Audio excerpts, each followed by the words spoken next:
ensimmäisellä onnistuneella rankkarilla sytyttää ja siitä se lähtee. Tähkä on liikkeellä, rankkarikisa käynnissä ja nyt nähdään juonittelua vailla vertaa. Tönts on maalissa, odottelee mitä tekee.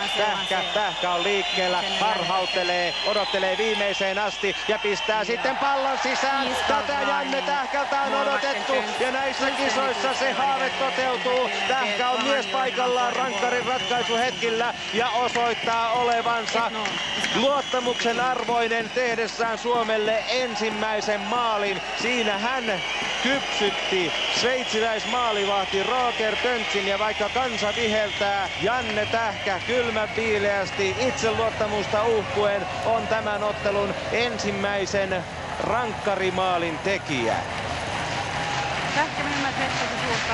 Sveitsin joukkueesta Henri Toivoniemeä vastaan asettuu Christoph Riedel.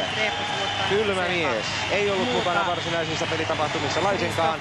Numero 68 puserossaan ja kisojen All-Stars-maalivahti Henri Toivoniemi on häntä vastassa. Suomi johtaa 1-0.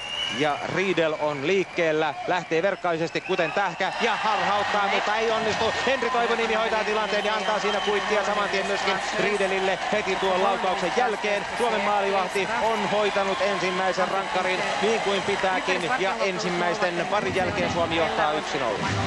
Siinä oli kaksi aivan eri tasoista rankkariyritystä. Tämä kaveri kyllä yritti hyvin epätoivoista prosenttirankkaria, koska hänellä ei ollut minkäänlaista harhautuksen kuviossa ja Toivoniemi jo peitti sen kulman, mihin hän yritti jo etukäteen, niin eihän se voi sitten sisään mennä. Janne taas teki se bravuuriinsa, eli laittoi maalivahdin kylmäksi, ei maalivahti päässyt ollenkaan mukaan. Ainoa oikeastaan Janne rankkarissa, niin maalivahti voisi tulla vastaan, mutta Jannella on kyllä siihenkin kikat. Hän nostaa pallon vaikka sitten lavan päälle ja heittää sisään.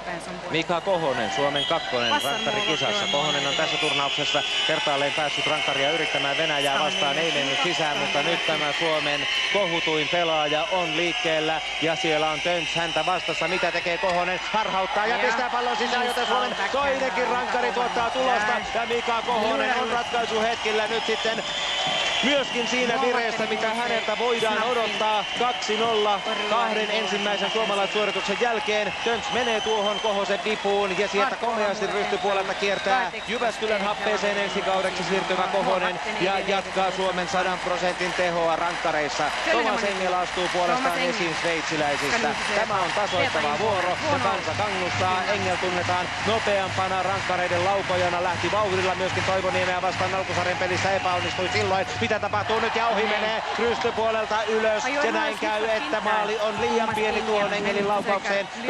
2-2 lukemissa, Suomi on 2-0 lukemissa, Suomi on ottanut vahvan otteen pronssista.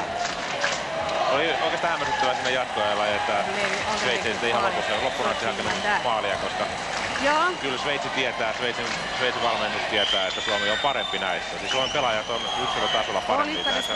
Niin monessa paikassa nähty suomalaisten pelaajan rankkareita ja se on oikeastaan se Suomen osa-alue, jossa me ollaan, voidaan sanoa olevan maailman parhaita ja Sveitsi otti niin ihan suosilla vastaan tämän tilanteen. Ei tässä yleensä tukikaan näitä auttavaa.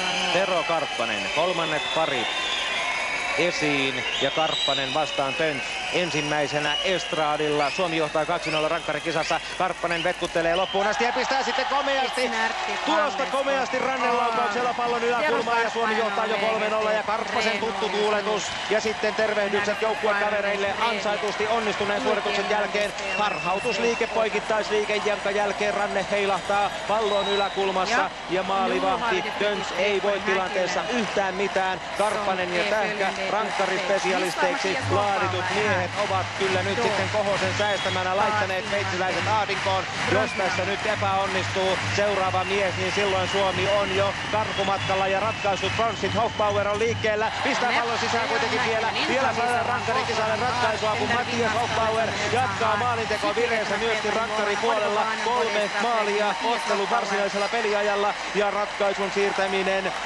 jatkoajalle rankkarikisaan oli nimenomaan Hofbauerin käsialaa. Nyt hän vie Toivoniemeä tuonne oikeaan suuntaan ja rystypuolelta löytää tilaa pallolle, joten tilanne on 3 parin jälkeen 3-1. Jos hän olisi ampunut ohi, olisi tämä rankkarikisa ollut selvä. Nyt Kari Koskelaisella on mahdollisuus myöskin ratkaista, mikäli Helsingin IFK-mies onnistuu tässä paikassa. Hänestä tulee Suomen pronssimitalin sinetöijä. Suomella 4 mahdollisuus Koskelaisen laukauksen jälkeen ja Sveitsillä enää mahdollisuus 3, koska ainoastaan Matthias Hochbauer on onnistunut omassa rankkarissaan, joten eletään ehkä jopa ratkaisun hetkiä. Kylmä mies Koskelainen saa mahdollisuutensa ja samaan aikaan sitten hallin katossa leijuva ilmapallo on laskeutumassa tuonne Roger Töntsin veräjän suulla ja se häiritsee nyt sveitsiläismaalivahtia niin pahasti, että tuomaristo joutuu siellä huitomaan palloa kauemmaksi, jolloin Koskelaisen valmistautuminen rankkariin myöskin hieman häiriintyy.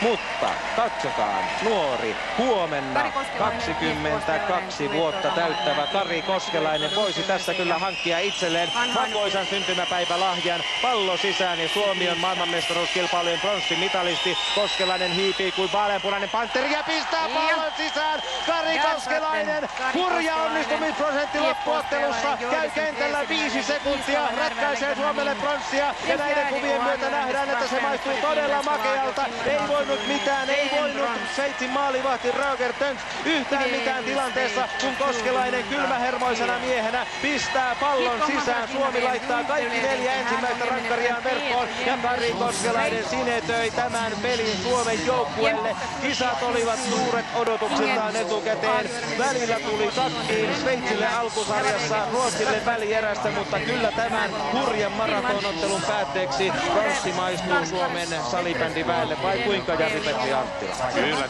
se oli nyt sitten vähintään sen eilisen jälkeen.